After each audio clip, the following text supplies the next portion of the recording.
In this lesson, we are going to study ozone molecule. First, we will draw the skeleton of ozone molecule. So it is not difficult to draw because only there are 3 oxygen atoms here. So next step, we have to determine the number of valence shell electrons that are available for bonding. Here only there are 3 oxygen atoms. Each atom has 6 electrons in their valence shell. So 3 into 6 means 18 valence electrons. So after that we can complete the octet of outer oxygen atoms bound to the center oxygen atom.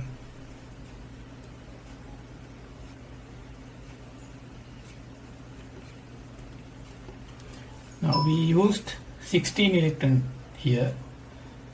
So 18 minus 16 is equal to, so we have remaining 2 electrons. That 2 electrons should belong to the center oxygen atom. So that is going to be available as lone pair electrons.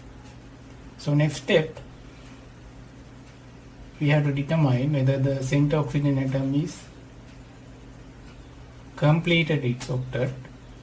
So there are 2, 4 and 6 electrons. So it is not completed. So then we have to take another 2 electrons from either oxygen atom to complete the octet.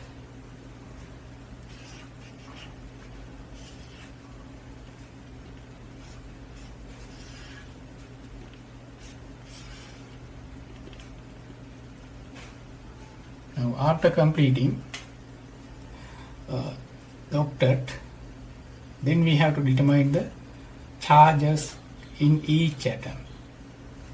So I name these as 1, 2 and 3. 1, 2, 3 and write the valence shell electron. Then count the number of electrons available for this oxygen atom. So those electrons should belong to only one atom here. So there are 4 electrons, lone pair electrons, and when we consider the double bond, there are 4 electrons, but we take half of that electron, altogether 6 electrons there.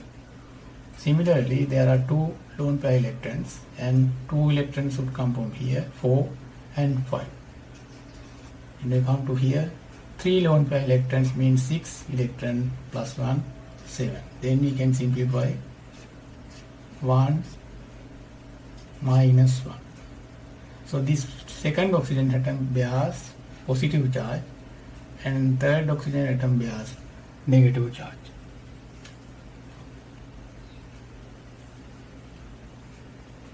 Then we can determine the geometry of this molecule.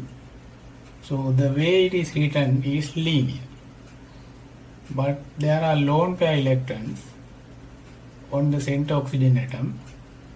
So it is going to be repulsion between lone pair electron and bonding pair electrons. So that repulsion feels like this way. As a result, this molecule cannot be in linear position, so it has to come to bent shape like this.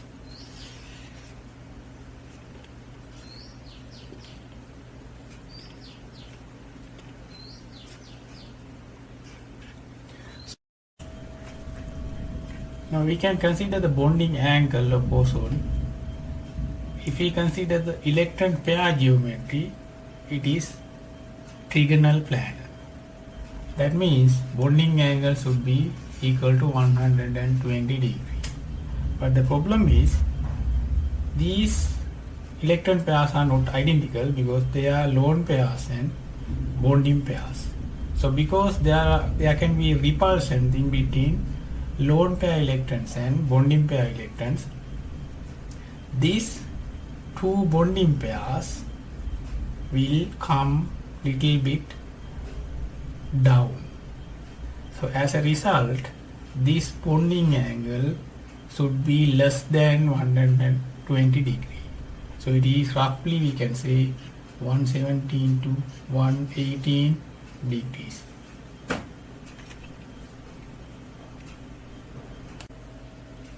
Then we have to determine the oxidation number of each oxygen atom.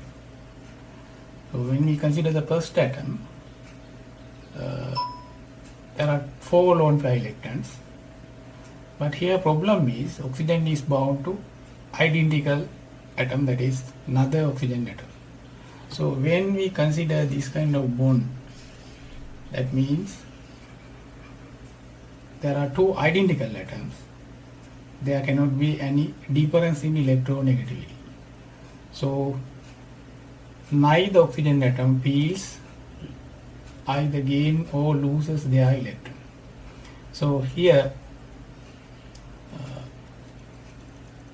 we have to consider the oxidation number of this oxygen atom is 0 because it is bound to identical atom, and this oxygen atom there is a charge, so it is +1, and this oxygen atom it is -1. So altogether this total molecule is going to be neutral. That means it doesn't hold any charge.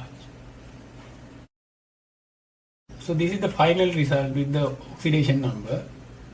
Oxygen atom number 1 has 0 oxidation, atom number 2 has +1, and atom number 3 has -1. So overall this molecule is 0 and it doesn't hold any charge. So the net charge of the ozone molecule should be 0 because these positive and negative charges cancel out when we consider the total molecule. Now when we come to the sigma bond between O2 and O3, it's a dative bond. The meaning is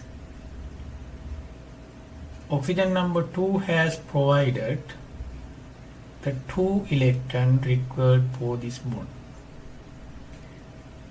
As a result, oxygen number 2 has lost 1 electron and oxygen number 3 has gained an extra electron.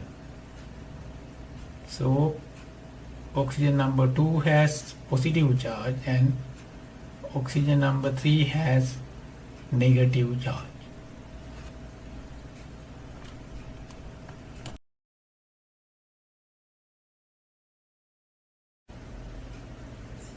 Now we can go to the hybridization. I will write 1, 2 and 3. So when we consider the oxygen number 1, it has 2 lone pairs and 1 sigma bond. So it needs 3 hybridized orbitals. So this is the electron configuration of oxygen number 1. So it needs 3 hybridized orbitals. So we can get that 1 from this one, S, and 2 from P sub-energy level. So that means 1S and 2P sp2. So 2 lone pair electrons and 1 uncoupled electron. So that is going to make the sigma bond, and P 1 orbital with 1 electron in P sub-energy layer, that is going to make the phi bond. So hybridization of oxygen atom number 1 is sp2.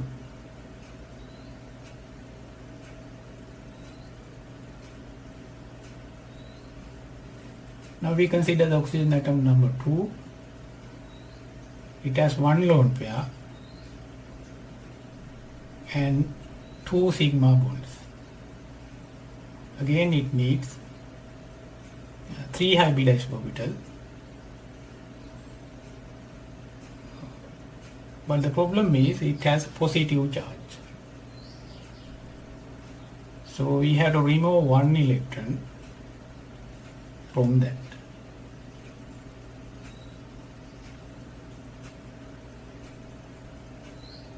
Then we can see that we have to correct here only one lone pair.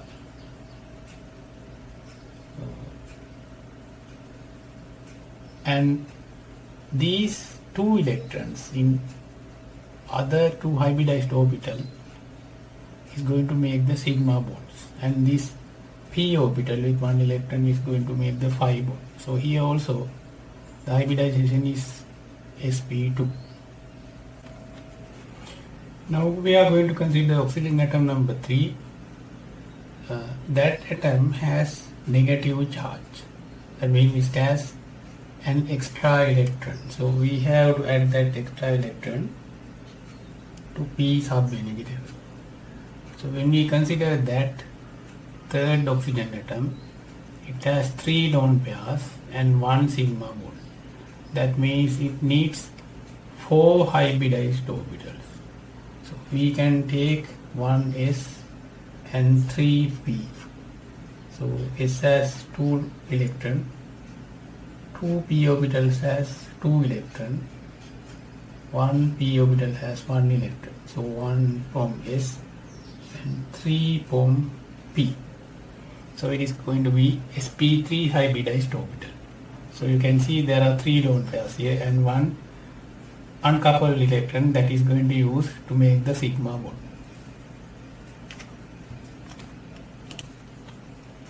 So this is the final result we obtained.